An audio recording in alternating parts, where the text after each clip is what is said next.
Hey guys, in the last episode I got the valve geometry sorted, so now it's time to finish up the rest of the engine.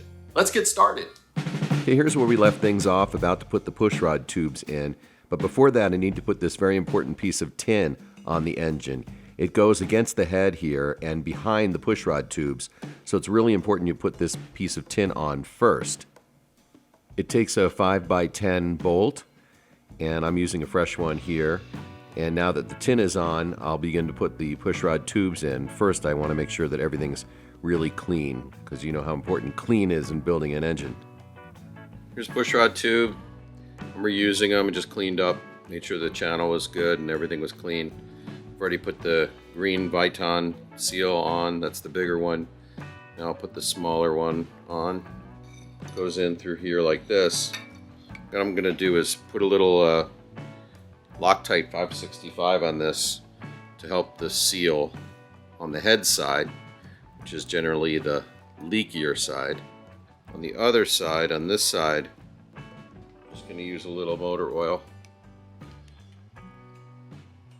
Obviously make sure that you have the lifter installed and all that stuff. So I'll just drop things down through here and get this starting to be in the right spot here.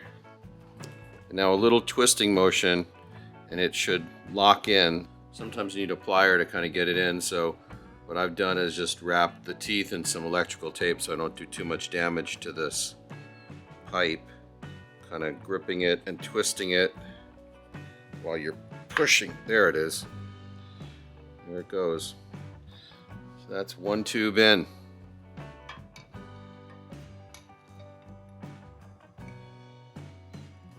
And another way to get it to seat is you can just take your finger and push in on it.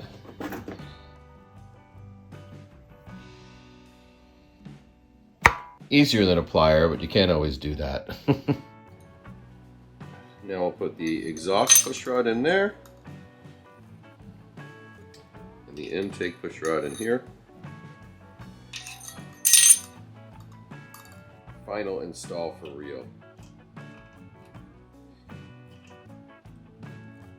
Since the engine is now going to be buttoned up for real, I'm going to do one last check with the dial gauge and make sure the valve lift and geometry are still what I measured before. It's way better to learn if anything's off now than during the cam break-in. And thankfully everything is within the tolerances I set before, so that's looking good. Okay, one super important part that a lot of people leave out is this wire that's designed to keep the push rod tubes from coming forward when the engine's running. So I'm going to put that in, and it kind of like squeezes down behind the rockers. See, it kind of goes like that. And there you can see how the wire is on the tube and not contacting any of the moving parts. Now we'll move on to the oil system. Yes, these engines are air-cooled, but oil plays an important role in the cooling as well. So we'll put some fresh oil cooler seals in. They just kind of press into the holes here. Now I'll grab the actual oil cooler, which has been cleaned out, and I want to make sure the sealing surfaces are perfect.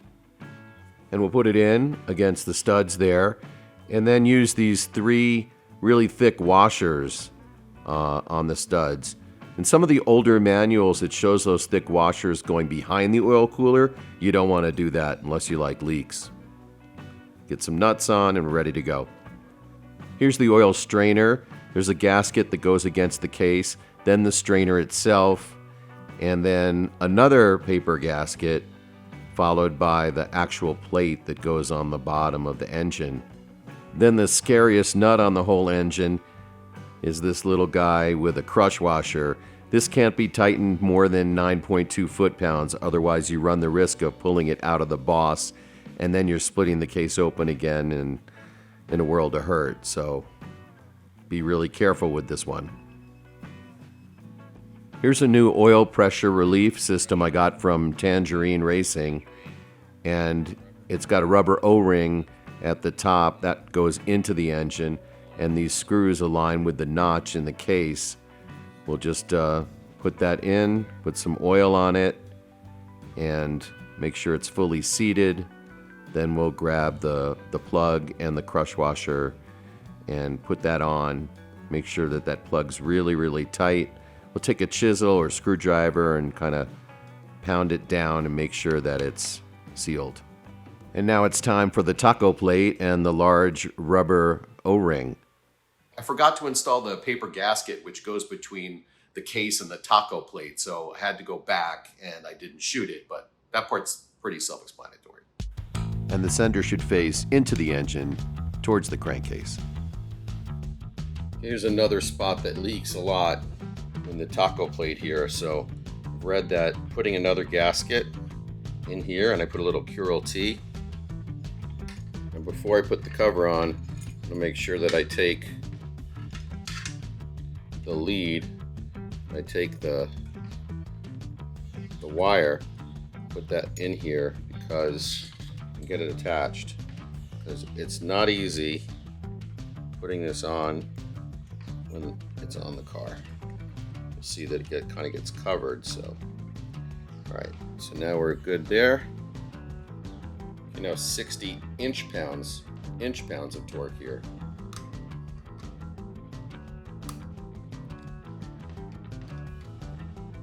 Got the cork gasket here for the oil tower. We'll put that in position and then just put the oil tower on top of it and lock it into place. And here's a thermostat. It goes right there. I'll get some nuts on that. I'm going to find the pulley, which goes here. I cleaned that in Evapo-Rust, which you can see the link of here, but now I can't find the pulley. Now we just put the engine mounts on. Okay, it's finally time to put the front main seal in. First, I got this area hospital clean, and then grabbed the O-ring, which is easy to forget, and put that over the nose of the crank here, because that's what's going to help seal it. And here's the front crank seal, which goes in dry. Put that on like that, and then I'll just go grab some PVC or a large socket and tap it on.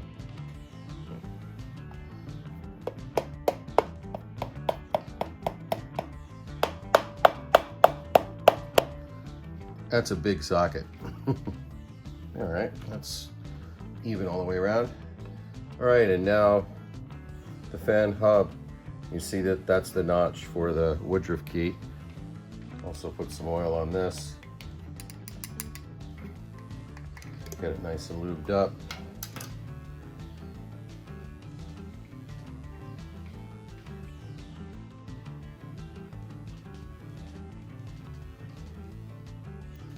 Got this really thick washer and the bolt. 23 foot-pounds. And the flywheel is locked. Back, and then the flange that goes behind the fan. Notice here that I've got the front pieces of tin on the engine. It's really important to put these pieces on before the fan housing goes on.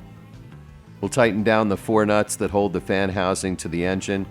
Of course, the cooling flaps are inside this housing. So this is full up, full cooling mode.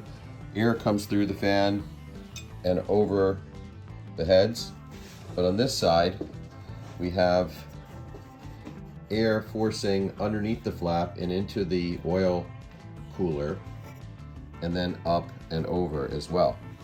So if we look at full cold version, what we have there, now that I pulled the flaps back, you can see that not so much air is going over the heads on that side, and here we're not trying to cool the oil too much, letting it warm up.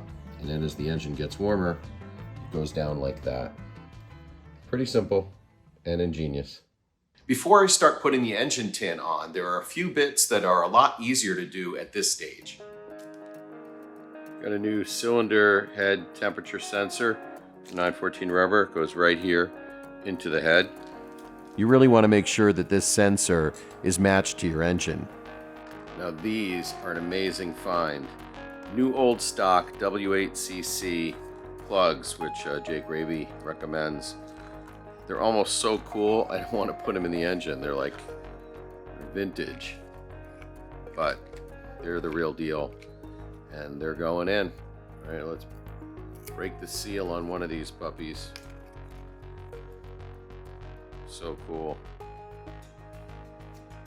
And we want the gap on these to be 30 thousandths, which is what it is. I really don't like these style gapping tools, but it's what I have for right now. I will torque this to 25 foot-pounds. I'll put this other plug in on this side because it's so much easier. I want to run a cylinder head temperature sensor. I got the Dakota Digital one, so this is a ring that goes under the number 3 plug. And that's where it's going to go, right there. Now for the engine tins. There are a bunch of pieces which all fit together and are important in helping direct the cooling air where it needs to go. I put a link in the description to a diagram which shows how the tin pieces go together. Now I already have some of the smaller pieces of the tins on. I'm going to put the big pieces on now, and I'm switching all the cheese head screws out with these socket head cap bolts, which are a lot easier. And I'm not putting any bolts in these holes because the intake's going to sit here and share them, so we'll wait on those. All right, so now we'll remove our protective blue paper. Don't forget to do that. Now when you put this gasket in, you got to make sure that it seats really well against the head and that the tin is not between it and the head, which can happen easily. Now we'll get the intake plenum ready. Lube on this. All right, now here's the left side intake. You can tell it's the left side because it's got the part for the air cleaner, which sits on it. And this is a bit of a balancing act, a little ballet. Try to get everything in on the head and also the intake. So I get this in here like this, and then boom, right up against the gasket, solid. But I'm not gonna lock this down yet because I gotta get the other side and I want a little room to move. So let's take the other side and get that set. Okay, now I'm sure I don't have any interference between the tin and the gasket, sitting really nice and flush on the head. Now I'll try to get this going here. There we go. Now we'll just put a lock washer and a nut. We'll start to torque these down. The intake plenum also attaches to the rear of the case with a bolt. And on the side of the case we have these 13mm bolts that secure the side of the fan housing. The fan is obviously a super important part of an air-cooled engine. So now's a great time to make sure all the blades are intact and that the fan is installed properly on the hub. Okay, so to put the fan on, if you look inside, you see that there's a locating pin on the hub, and the hole for that is pretty small here. So you really have to get it dead on. So I think the easiest way to do it is just to make sure that the flywheel is at top dead center, which it is there. And you can see on the distributor that I'm top dead center of number 1 cylinder, FYI. And then if you look on the fan here, there's a 0, which indicates top dead center. So if I look down the hole here, you see the 0 is in the notch. And if I can get that 0 in the notch, I know that I'm really in the ballpark. What I'm gonna do is just take a dead blow hammer here and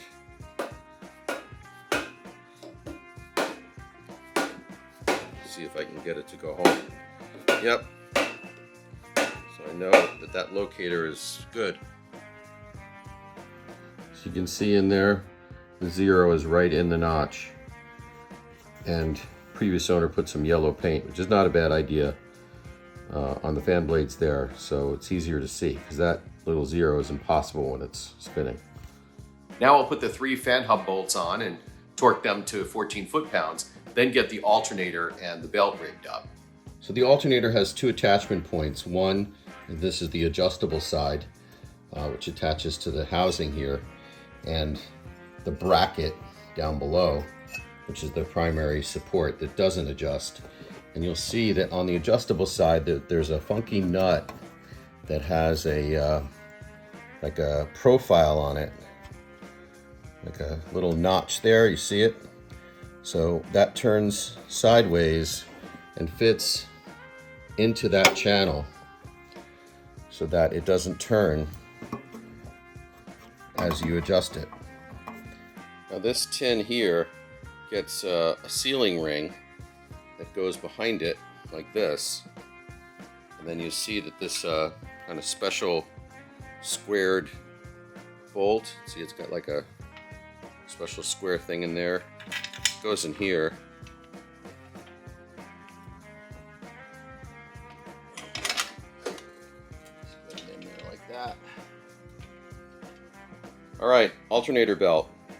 I'm using here a Continental AVX 10 by 965. That's what Big Mark says is the right size, and I've used it on my other cars and seems to work really well. So what we want to do is make sure that the alternators, the bolt on top and the bolt down below are loose so that it slides. Slide it all the way to the top. And then what we'll do is feed it around here. Then what will happen is we'll slide the alternator down, and as it goes down, the belt gets tighter. All right, so it's on, you can see that. What we're gonna wanna do is get this to drop down more. So you see the belt is starting to tighten up. And what we want is a 1/2 inch of deflection once this is tight.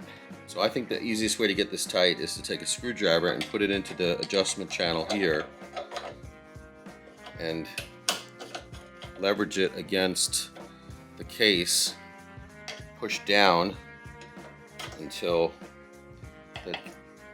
it's tight enough, and then we take our number 6 hex and get that good and tight. Then when I remove this, see, it doesn't move. And that's the 1/2 inch deflection this way that we're looking for. Now that I've got that set, I'll go down and tighten the nut on the other side of this, and that'll really clamp the alternator together, and then put the cooling boot on. You know, I've rotated the engine to give me better access to the bottom. That's the bolt we're going to tighten to secure the alternator. And this is where the cooling boot goes. Here's the cooling boot. So the round part obviously goes in there, and then this part goes onto the cover of the alternator. This is how the alternator gets cooled, obviously. While I'm here, I will get this grommet into position. And now we'll just put the front tins on. That pretty much buttons up the engine and gets us ready for fuel injection and vacuum hoses, which will be the next episode. If you found this video helpful, give it a finger, or at least a thumbs up. Please subscribe so you'll know when new episodes post. Thanks again to 914 Rubber for helping out with so many great parts for this build. Be safe and enjoy.